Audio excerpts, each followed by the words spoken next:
तो हेलो बच्चों, welcome back to coaching वाला। तो बेटा अब हम कौन से अपने सी पार्ट पे कंप्लीट करते हैं, कौन से अपने 7th क्वेश्चन का सी पार्ट कंप्लीट करें बिना टाइम वेस्ट किए। अब बोलोगे कि भैया इतने इजी क्वेश्चन इतने छोटे छोटे वीडियो में क्यों बना रहे हो। तो बेटा थोड़ा ही एक क्वेश्चन आप समझो, लेकिन वो समझो और 10 को समझा सको वैसा समझो, ठीक है। एक ही क्वेश्चन में मैं एक ही वीडियो में 10 क्वेश्चन समझाऊंगा, ज्यादा लंबी वीडियो बन जाएगी तो वो करनी नहीं है, ठीक है।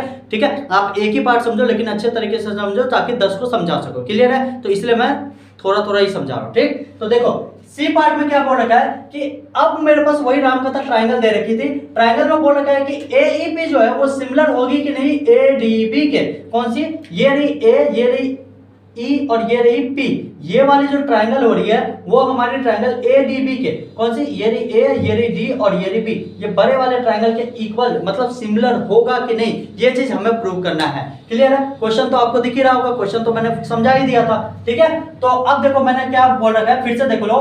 क्वेश्चन में बोल रखा है कि ट्रायंगल एईपी, ये वाली जो छोटी वाली ट्रायंगल है वो बड़ी ट्रायंगल के, ट्रायंगल एडीबी के, ये वो बड़ी वाली ट्रायंगल के सिमिलर होगा कि नहीं, ये चीज हमें प्रूव करके बताना है। तो मैंने गिवन में क्या दे रखा था कि एडी और सीई जो है वो एल्टीट्यूड है किसके, ट्रायंगल ए बी और सी के।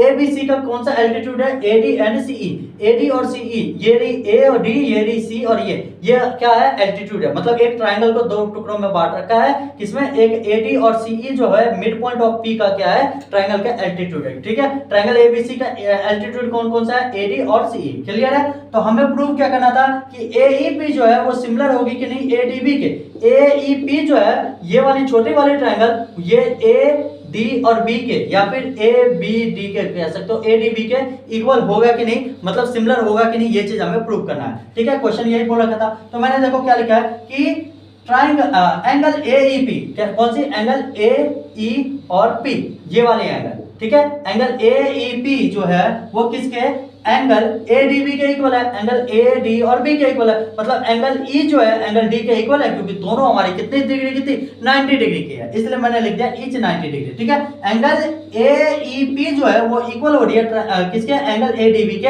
एंगल ई जो है एंगल डी के इक्वल है, क्योंकि दोनों हमारे कितने डिग्री के है, 90 डिग्री के है, ये मैंने लिख दिया ईच 90 डिग्री। क्लियर है। एंगल ए जो हो रही है एंगल ए के इक्वल हो रही है, क्योंकि दोनों में हमारी एंगल ए क्या आ रही है, कॉमन आ रही है। ये वाली जो एंगल आ रही है angle A E P triangle में और ट्रायंगल ए डी बी में, दोनों में हमारी एंगल ए जो है वो क्या आ रही है, कॉमन आ रही है। तो मैंने लिख दिया कॉमन, क्या लिख दिया, कॉमन। एंगल ए जो है एंगल ए के कॉमन है, तो यहाँ पे आगे मैंने क्या लिख लिया कि ट्रायंगल एईपी जो है वो सिमिलर हो रही है किसके, ट्रायंगल एडीबी के बाय किसके, बाय एंगल से, क्योंकि दो हमारे पास ऑलरेडी एंगल मिल गए, बात खत्म हो गई। रामकथा हमारा पता चल गया कि ये हमारी क्या हो रही है, दोनों ट्रायंगल आपस में क्या हो रही है, सिमिलर हो रही है। क्लियर है, तो ट्रायंगल एईपी जो है वो सिमिलर हो रही है किसके, ट्रायंगल एडीबी के बाय किसके, बाय एंगल से, क्योंकि दो हमारे पास एंगल क्या हो रही है, सिमिलर हो रही है। तो इसलिए हमारी पूरी ट्रायंगल दोनों आपस में ट्रायंगल क्या हो रही है, इक्वल आ रही है। बात समझ में आ गई ना, बहुत ही आसान तरीके से समझा दिया हूं, ठीक है। मिलते हैं नेक्स्ट वीडियो में जिसमें हम इसी का 7th क्वेश्चन का लास्ट पार्ट कंप्लीट करेंगे, 4th पार्ट। और तब तक अदर चैनल पे, मेडिकल वाले चैनल पे और इंस्टाग्राम पे जाकर के फॉलो करो, जितना हो सके अपने दोस्तों को